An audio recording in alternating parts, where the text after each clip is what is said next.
जीवन में बहुत सारी चीज़ों का अनुभव पहली बार होता है। बस 1 घंटा लंबा जाम है, अगले 2 से 3 किलोमीटर तक लगा हुआ है पूरा ही। तो वो वहाँ पे फंसी है मेरी बस और बहुत सारे लोग फंसे हुए हैं, पर ऐसे मौके पे भी हम लिम्का एंजॉय कर रहे हैं, क्या कर सकते हैं।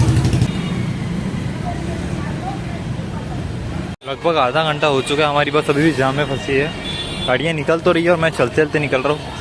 सोच रहा था थिएटर के बाहर था स्त्री 2 देख लूँ, बट नहीं, गाड़ियों के साथ हमें भी चलना पड़ेगा। इंदौर से ओमकारेश्वर की जर्नी होती है 2 घंटे की, जो कि मेरी हो चुकी थी 6 घंटे की। इसीलिए मैंने बस को छोड़ा, टुक टुक लिया। तो टुक टुक के सहारे हम पहुंच गए नर्मदा नदी के किनारे। वहाँ से मैंने ली एक बस, क्योंकि एक पर्टिकुलर स्पॉट तक ही टुक टुक जाता है और फिर उसके बाद आपको बस लेके वहाँ से और अंदर जाना होता है मेन ओमकारेश्वर की जगह। फिर मैं पहुँच गया श्री गजानन महाराज संस्थान और यहाँ पे मुझे मिले मेरे 2 दोस्त, जिनके साथ मैंने एक्सप्लोर किया नाइट टाइम में ओमकारेश्वर। फिर मैं थोड़ी देर सो गया, वो लोग जाग रहे थे, फिर वो लोग सो गए, मैं उठ गया। और इसी के साथ उस दिन मैं पहला व्यक्ति था जो लाइन में खड़ा था। मेरे पीछे से पूरी लाइन लगी थी। मंगला आरती वगैरह ये सारी चीज़ों को एक्सप्लोर करके मैंने ओमकारेश्वर को कुछ इस तरीके से एक्सप्लोर किया। लगभग रात के 2 बज रहे हैं अभी, and the scenario is that कि मैंने धर्मशाला ली बिकॉज रूम्स के रेट यहाँ मतलब बहुत ज़्यादा हायर है और मेरे फ़ोन का रिंग लाइट मुझे ही नहीं देखने दे रहा कुछ। ओके, धीरे धीरे दिख रहा है, अंधेरा है पूरा यहाँ पे। बस मैं भी रात के टाइम टहल रहा हूँ बिकॉज कैसे नींद नहीं आ रही थी। नींद नहीं आ रही थी तो मुझे लगा कि यहाँ पे टहल के थोड़ा बहुत लोगों से मिलते बातचीत करते। कैसा है, रोज़ नहीं होता ये सब चीज़ें। नींद तुम कभी भी पूरी कर सकते हो। हालांकि मुझे नींद आ नहीं रही है, बट जो इंदौर से ओमकारेश्वर के रूट में मेरे साथ हुआ दैट वाज वर्स यार। बुरा था, बहुत बुरा था। बट ऐसा हर एक जर्नी का एक पर्पस होता है। दैट टू मैं भी अभी तो नहीं बोल पाऊँगा, बहुत सारी चीज़ें हुई उस जर्नी में।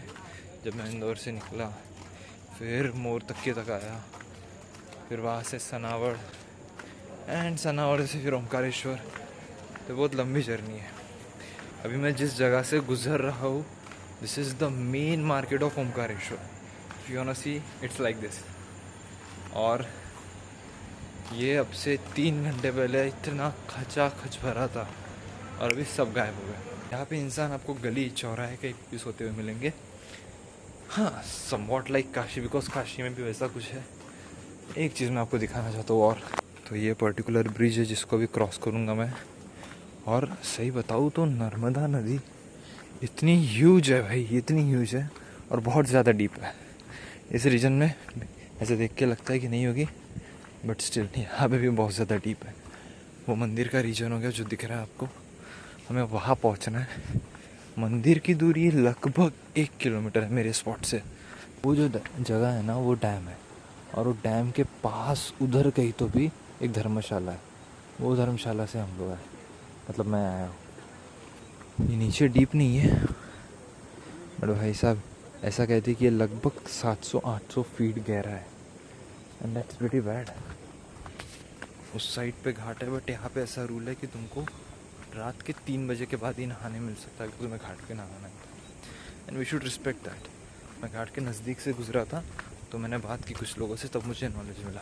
मैं पहुँच तो गया हूँ यहाँ पे मंदिर परिसर में, बिकॉज मेरे ख्याल से यहीं से सब कुछ चालू हो जाता है। आपको दिख रहा होगा तो नीचे का एक बहुत बड़ा पत्थर टाइप है, यहाँ।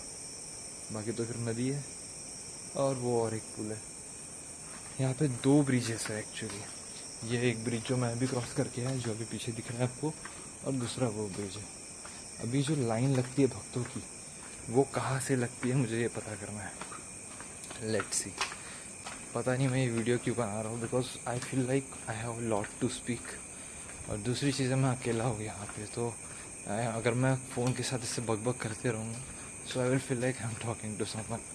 अदरवाइज मुझे ही नहीं समझ रहा कि अब मैं जा कहाँ से रहूँ। और मुझे मतलब समझ रहे हो तुम, I am at a total question mark. Second thing I can do, I can play songs, वो बेटर सिनेरियो रहेगा। तो मिलते हैं जब भी मैं जहाँ भी पहुँच जाता हूँ, और उसके बाद मैं क्या करता हूँ मुझे नहीं पता ये व्लॉग मैं किस थीम में बना रहा हूँ, पर इतना ज़रूर पता है कि मैं ट्राई करूँगा मेरा बेस्ट लेवल कि आप लोगों को मेरी सारी फीलिंग्स पहुँचा सकूँ। मैं तो डर गया था उस साइड पे, बिकॉज कोई नहीं था। और फिर मुझे फाइनली कूदना पड़ा एक जगह से। मतलब मैं दूसरी लाइन से आया था ना, और उसके बाजू में और एक लाइन थी, तो मैं उस लाइन से नहीं आया, बट वही लाइन ओपन थी, तो उस लाइन से मैं सीधा नीचे जा रहा हूँ। और यहाँ पे 4 लोग हैं। बहुत फट रही थी मेरी, और ऊपर से नदी का फ्लो देख के मतलब ऐसा हो नहीं क्या सुर वाला फ्लो जाता है, बस उस टाइप से चल रहा था। कितना भरा हुआ रहता होगा भाई एक टाइम में, सब मतलब रोज ही रहता होगा ऑफकोर्स, लोग दर्शन के लिए इतना ये जाते। एंड मैं like boom boom boom boom बहुत फास्ट। जब भी आप लोग काशी बनारस के वीडियोस देखते हो उसमें आपको अक्सर दिखता होगा घाट है, बहुत सारे घाट है काशी बनारस में। और मोस्ट इम्पॉर्टेंट थिंग है कि वहाँ की जो छोटी छोटी गलियाँ सड़कें मतलब कुछ इस तरीके से ही है जैसे मैं यहाँ पर भी देख रहा हूँ। अब मेन चीज़ ये है कि आई एम फीलिंग लाइक कि मैं काशी आ गया हूँ। हालांकि मैं ज़िंदगी में कभी काशी नहीं गया, बट वो जगह कहीं पे भी हो दुनिया की, you can feel the sum of its vibe. हालांकि उस जगह पे जाने के बाद तुमको उसका 100% जो एक्चुअल जो फील है वो तुम्हारे माइंड में परमानेंटली आ जाता है। तो अभी मेरी किसी से बात हुई है, उन्होंने कहा है कि नो प्रॉब्लम, तुम 3 बजे से पहले नदी के अंदर उतर सकते हो। ऐसा है बोलते रूल, यहाँ पे नहीं उतर सकते, but still no problem with that. मैं जाऊँगा अभी, नहा वहा के रेडी हो जाऊँगा, एंड आफ्टर दैट मैं सीधा जाऊँगा दर्शन की लाइन में। यही वो पर्टिकुलर घाट है जहाँ पे अभी मैं नहाया हूँ, और बहुत सारे जेंट्स लेडीज़ वहाँ पे ओपन थे, तो इट्स लाइक शूट तो ऑफकोर्स नहीं कर सकते। बट ये एक चीज़ है कि मेरा चश्मा कहाँ रख है, तो जो 3 बजे वाला सिस्टम है आई थिंक वो ब्रह्म मुहूर्त से कुछ तो भी रिलेट करता है, बॉडी की हेल्थ के लिए कुछ एक ही आता है। मतलब कुछ तो भी रिलेशन है उसका, क्या पता, उन लोग की लैंग्वेज मुझे समझ नहीं आ रही थी, but they were speaking something like that कि 3 बजे नहीं नहाते यहाँ पे, उसके बाद नहाते, ब्रह्म मुहूर्ति रहता है, ऐसा कुछ भी बोलते हो। What ever it is, most important thing ये उन्होंने कही कि तुम रोज़ नहीं कर रहे हो ना, तो तुमको कोई इश्यू नहीं है, तुम आज एक दिन आए हो, तुम नहा लो, लाइन में लग जाओ। बोले पहले मुझे लगा कि यहाँ का पानी थोड़ा पोल्यूटेड होगा, ऐसा होगा वैसा होगा, इतने लोग नहा रहे हैं, पानी बहुत कंटिन्यूसली फ्लो होते रहता है, वो पहली चीज़ है। दूसरी चीज़ एक थी कि पानी पोल्यूटेड नहीं था, बिकॉज वो ऊपर से दिख रहा था। जब मैंने पानी लिया इट इज़ कम्प्लीटली प्योर यार, मतलब ना कुछ मिट्टी ना वो ऐसे पोल्यूटेड दिख रहा है, ना ऑयल एनीथिंग लाइक दैट।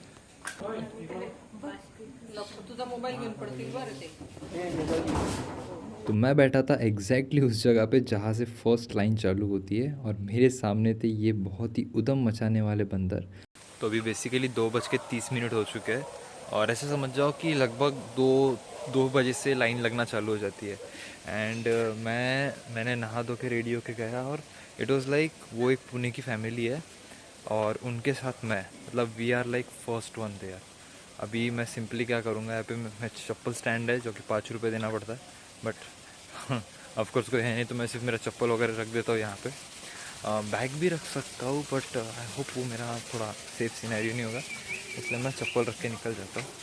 तो फाइनली भी वक्त हो चुका था आरती का, और मेरे पीछे लग गई थी एक बहुत लंबी लाइन, जिसके बाद फाइनली द्वार खुले और हम लोग चले गए अंदर जो लेवल ऑफ भीड़ है वो मैं आपको बता भी नहीं सकता, बट ऐसी थी कि लोग सांस नहीं ले पा रहे थे। मैंने एक चीज़ की वहाँ पे, वो जो मेन डोर है ओमकारेश्वर का, बिकॉज कैसे 2 लाइन्स आई, तो मेरे साइड से बहुत सारे लाइन अंदर घुस गए। अब वो लोग ऑलरेडी अंदर थे, उनको सांस लेना नहीं हो रहा था। आई वॉज लाइक मैंने पूरी लाइन ही रोक दी, and I never let anyone come inside, because कैसे हो सकता था उनको सांस ही नहीं लेना हुआ, तो बहुत इशू हुए थे उस टाइम पे। Health update, my legs are not working properly, both of the घुटनास have gone to hell। तो हम आते समय उस साइड के ब्रिज से आए थे, अभी जाते समय ये दूसरे ब्रिज से जाओ। अंदर मंदिर में बहुत ज़्यादा भीड़ है एक्चुअली, तो लकीली पहले गए हम, सबसे पहला मेरा ही नंबर था, दर्शन हो गए, बट से बाहर आ गया। एंड होपफुली मेरा था कि आगे आरती बहुत लंबी चलती होंगी, बट नहीं, छोटी सी आरती रहती है, but yes it was quite powerful. और हम वहीं पे थे ना खड़े एक्चुअली, हालांकि उन्होंने गेट ओपन नहीं किया था, but we are still there. So far so good, अच्छा एक्सपीरियंस था। बहुत लोगों से बात हुई उस दरमियान, मतलब वो जो कम्युनिकेशन होता है इस पर्टिकुलर पीरियड में, आप जब भी ट्रैवल करते हो वो ज़्यादा इंपॉर्टेंट होता है। वो कहते हैं ना, सफ़र खूबसूरत है मंजिल से भी, that's the thing it is. तो श्री ओमकारेश्वर ज्योतिर्लिंग के बाद अब बारी थी श्री ममलेश्वर ज्योतिर्लिंग के दर्शन की। तो ओमकारेश्वर की इन गलियों से होते हुए मैं पहुंच गया विटनेस करने श्री ममलेश्वर ज्योतिर्लिंग की आरती।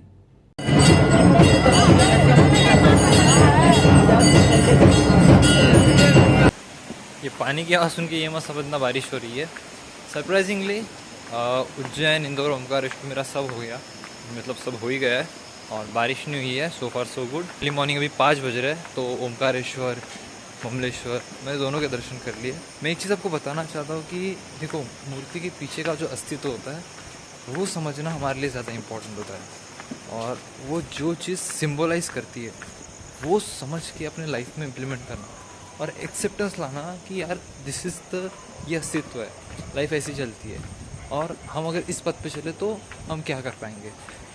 पीपल आर जस्ट लाइक कि मूर्ति मूर्ति मूर्ति, पर मूर्ति में कुछ नहीं है यार, it's just a materialistic thing.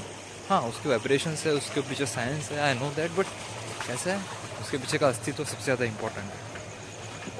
और अभी हम हैं और अभी सनराइज़ होने वाला है, इसीलिए हम नर्मदा नदी के घाट पे आए। यहाँ पे बैठेंगे, थोड़ी देर रिलैक्स करेंगे, बिकॉज यही वो चीज़ थी जो मुझे सुकून से एंजॉय करेंगी। ये जो पिलर्स दिख रहे हैं आपको, ये पूरे के पूरे पानी में होते हैं और इसके बाद रेड अलर्ट जारी किया जाता है। तो ये है फेमस ओमकारेश्वर का घाट, जो आप अक्सर वीडियोस वगैरह में देखते हैं। मैं इसको ज़्यादा शोकेस तो नहीं करूँगा, क्योंकि मैं यहाँ पे सिर्फ सुकून से बैठने आया हूँ, बिकॉज मैं बहुत ज़्यादा वॉकिंग किया और मेरे पैर बहुत ज़्यादा दुख रहे। तो कहीं तो भी सुकून से बैठ जाऊँगा मैं। एंड लेट्स सी सनराइज़ कैसा दिखता है यहाँ से। काफ़ी अच्छी वाइब्स है इस पर्टिकुलर जगह की, बट सैडली अभी मुझे बाय कहना पड़ेगा ओमकारेश्वर को, बिकॉज मेरे पैर बहुत दुख रहे हैं। एंड सेकंड चीज़ कि मेरे ज़्यादा चीज़ मतलब अभी एक्सप्लोर करने की बची नहीं है, मतलब बहुत कुछ है अभी एक्सप्लोर करने के लिए। मैं बोट राइड लेके जा सकता हूँ, बट वो बोट राइड चालू होने को और 1 घंटा बाकी है, इसीलिए वो कहे रुको बोट्स रेडी कर रहे हैं। भाई कितना रुके यार। And the thing is that कि मैं थक गया हूँ और मुझे आराम चाहिए। बात रही आदि शंकराचार्य की स्टैचू मुझे देखना था, वो एक्चुअली यहीं से विजिबल हो जाती है, वो पर्टिकुलर स्पॉट से। और अगर तुम मतलब ममलेश्वर जाओगे तो तुमको दिख ही जाएगा वैसे दूर से ही। एंड शिव जी की जो स्टैचू है वो मतलब है उसके ही पीछे। सो फार सो गुड, चलता है, कोई नहीं।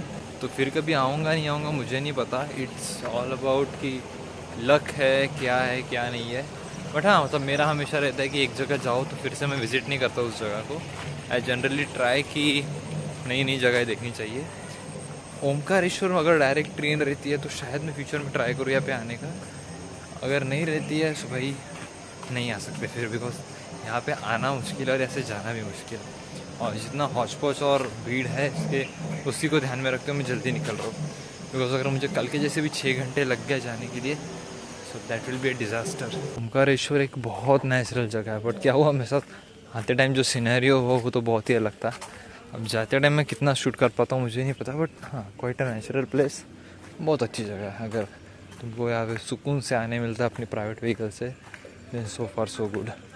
आ जाओ, कुछ दिनों के लिए रह लो और श्री गजानन महाराज संस्थान जो है वहाँ पे रहने का ट्राई करो, बिकॉज और अच्छा एक्सपीरियंस हो जाएगा तुम्हारा। अगर तुम लाइफ में कभी भी सोलो ट्रैवल करते हो तो बिल्कुल अपनी हेल्थ को लेकर रिस्क मत लेना। मैंने भी नहीं लिया कभी, इसीलिए मैंने डायरेक्ट ओमकारेश्वर से इंदौर की बस ले ली और इंदौर में जाके मैंने रिटायरिंग रूम को बुक किया। तो अभी लगभग दोपहर के 3 बज रहे हैं और ये मेरा one of the best decision था यहाँ पे रिटायरिंग रूम लेने का। इतनी प्यारी नींद हुई है यहाँ के एसी रिटायरिंग रूम्स में कि बता नहीं सकता मैं। और खाना ना खाने की वजह से अभी टाइम आ चुका फाइनली खाना खाने का, तो ये पास में किसी अच्छे से रेस्टोरेंट में जाके खाना खाऊंगा। उज्जैन से इंदौर में आधी रात को आया था, इसलिए मैं यहाँ का रेलवे स्टेशन देख ही नहीं पाया। यार यहाँ पे रेलवे ट्रैक्स के पास इतने सारे पेड़ लगे हुए हैं, सरप्राइजिंग। तो अभी लगभग 6:30 बज चुके हैं और ये है इंदौर की शाम। तो मेरी ट्रेन है लगभग 8:30 बजे की। ये रहा पीछे रेलवे स्टेशन और मैंने सोचा अगर ये पास में ही हूँ और अभी नींद भी नहीं आ रही थी, सुबह मैं अच्छा खासा 5-6 घंटे सो लिया, तो अभी पास में ये गांधी हॉल करके एग्जीबिशन सेंटर है। अब मुझे नहीं पता, मैंने थोड़ा बहुत पढ़ा उसके बारे में, ज़्यादा टाइम भी नहीं था। मैंने बोला पर है ही कुछ तो देख लेते, बिकॉज मैंने सही बताऊँ तो इंदौर मैंने ज़्यादा एक्सप्लोर नहीं किया, बिकॉज पहले मुझे लगा था कि ट्रैफिक कम है, बट यस ट्रैफिक है, यहाँ पे ट्रैफिक बहुत ज़्यादा है। और जिस कारण से रजवाड़ा का जो सेंटर है वहाँ तो जाना भाई अवॉइड ही करता हूँ मैं। 2-3 बार गया मैं उस जगह से, बिकॉज मोस्टली बस वहीं से एक्सचेंज होकर मिलती है हमें। तो मैंने सोचा कि वहाँ पे इतनी भीड़ है और ऑल ओवर इंदौर भी बहुत ज़्यादा भीड़ है एक्चुअली। अब इसका उतना प्रॉब्लम नहीं था भीड़ का, बिकॉज मुझे पता है वीकेंड पे भीड़ होती है, बट मोस्ट इंपॉर्टेंट चीज़ है कि मेरे पैर बहुत ज़्यादा दुख रहे हैं, बिकॉज मैं भस्म आरती के लिए भी बहुत देर तक खड़ा रहा लाइन में, पूरी रात भर हम लोग नहीं सोए, फिर मैंने कैसे तो भी अपनी नींद कवर अप की, बट ठीक है वो होते रहता है। और ये ट्रिप मेरी एक्चुअली अभी तक की सेकेंड लंबी ट्रिप थी, मतलब इससे पहले भी मैंने नासिक में भी बहुत लंबी ट्रिप की है, बट नासिक में इतना हौच-पौच नहीं हुआ मेरे साथ। Nashik was very simple sober आराम से। बट एक चीज़ का मुझे शौक है, मथुरा वृंदावन गोवर्धन बरसाना, मतलब बहुत ज़्यादा ट्रैवल किया मैंने उस पर्टिकुलर 2 दिन में।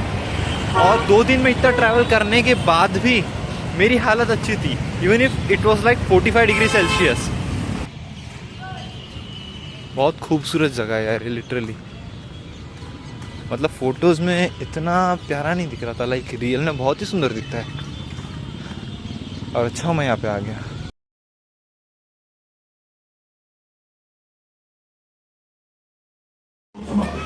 तो ये पर्टिकुलर ट्रेन है जिससे मैं जा रहा हूँ, त्रिशताब्दी एक्सप्रेस, और इसी का S4 ही मेरा है। तो मैं जैसे उतरा हुआ आ गई था, आराम से बैठ के भी कुछ मूवीज़ डाउनलोड करता हूँ, बिकॉज रेल वायर का वाईफाई फ्री है। तो उज्जैन इंदौर ओमकारेश्वर की पूरी जर्नी मैंने जैसे प्लान की थी ऑलमोस्ट वैसी हुई, बस इसमें कुछ चीज़ों ने मुझे पीछे ढकेला, और वो थे मेरे खुद के पैर, और सेकंड थी मेरी नींद। स्लीप शेड्यूल मेरा पूरी तरीके से बिगड़ गया था, और मेरे पैर मुझे बिल्कुल भी हेल्प नहीं कर रहे थे। एनीवेज, जब भी तुम सोलो ट्रैवल कर रहे हो, ये सोच के मत निकलो कि मुझे ये चीज़ करनी ही है। Don't be something like that. हमेशा लॉजिकली सोचो हर एक चीज़, बिकॉज तुम खुद के ऊपर रहते हो कम्प्लीटली। तो जाओ, घूमो फिरो, हर एक चीज़ को एंजॉय करो, but always keep in mind कि तुम्हारी हेल्थ और तुम खुद को किस स्टेज तक संभाल सकते हो, और तुम्हें घर सेफली जाना है। तो बात रही ब्लॉग की, तो हाँ, थोड़े 19-20 चलते हैं। मेन इंपॉर्टेंट चीज़ मेरे लिए कि मैं खुद को एक्सप्रेस करना चाहता हूँ, और अगली बार से और अच्छे ब्लॉग्स बनेंगे, और अच्छे शूट्स होंगे। तो जिन्होंने भी ये उज्जैन इंदौर ओमकारेश्वर की सीरीज़ को देखा है उनको थैंक यू, और जिन्होंने नहीं देखा है प्लीज़ वॉच इट। तो ज़िंदगी एक पल है, इसमें ना आज है और ना ही कल है, तो हर एक पल को जी लो। Thank you.